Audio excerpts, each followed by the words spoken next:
Hi అండి, welcome to my channel. ఈరోజు tomato ఇంకా మెంతికూరతో కర్రీ అయితే ప్రిపేర్ చేస్తున్నాను. ఇది అన్నంలో కొద్దిగా కలుపుకొని తింటే చాలండి, అంతా బాగుంటుంది. కర్రీ కూడా త్వరగా ఈజీగా ప్రిపేర్ చేసుకోవచ్చు. తయారీ విధానం చూసేద్దాం. అందుకైతే 5 మెంతికూర కట్టలు తీసుకున్నానులేండి. అవి అయితే కట్ చేసుకొని నీట్గా కడిగి అయితే పెట్టుకున్నాను.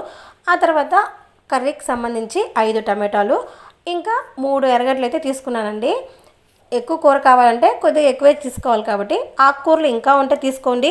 ఏ ఆకుకూర వేసుకున్నా బాగానే ఉంటుంది, కానీ మెంతికూర ఎక్కువ వేసుకోవద్దు, కొద్దిగా చేదు వస్తుంది. తర్వాత ఒక బాండల్ని అయితే తీసుకొని అందులో 3 టేబుల్ స్పూన్ ఆయిల్, ఇంకా అందులోనే పోపు దినుసులు, ఎండుమిర్చి కూడా వేసుకొని కట్ చేసుకున్న ఆనియన్స్ కూడా వేసుకొని ఒక 3 పచ్చిమిర్చి అయితే ఇలా కట్ చేసి వేసుకొని మొత్తం ఫ్రై చేసుకోవాలండి.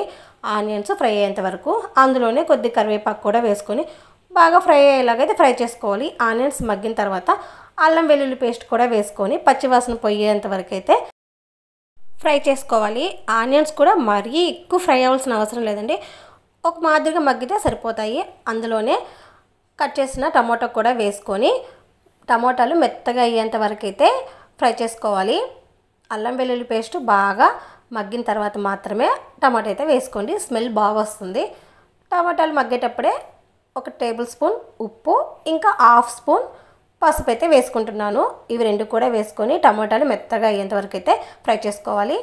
ఈ కర్రీ ఆఫీస్కి వెళ్ళే వాళ్ళకి ఇంకా లంచ్ బాక్స్ ప్రిపేర్ చేయాలనుకున్న వాళ్ళకి ఈజీగా అయిపోతుందండి. టమాటాలు బాగా మగ్గిన తర్వాత మనం ముందుగా కడిగి పెట్టుకున్న మెంతికూరను కూడా వేసుకొని ఒకసారి బాగా కలుపుకోవాలి. అలా కలుపుకొని ఒక 5 to 7 మినిట్స్ అయితే ఇది కూడా ఆయిల్లోనే ఉడికించుకోవాలండి. అస్సలు నీళ్ళు అయితే పోయకూడదు. ఇలా చేసుకుంటేనే కర్రీ చాలా బాగుంటుంది.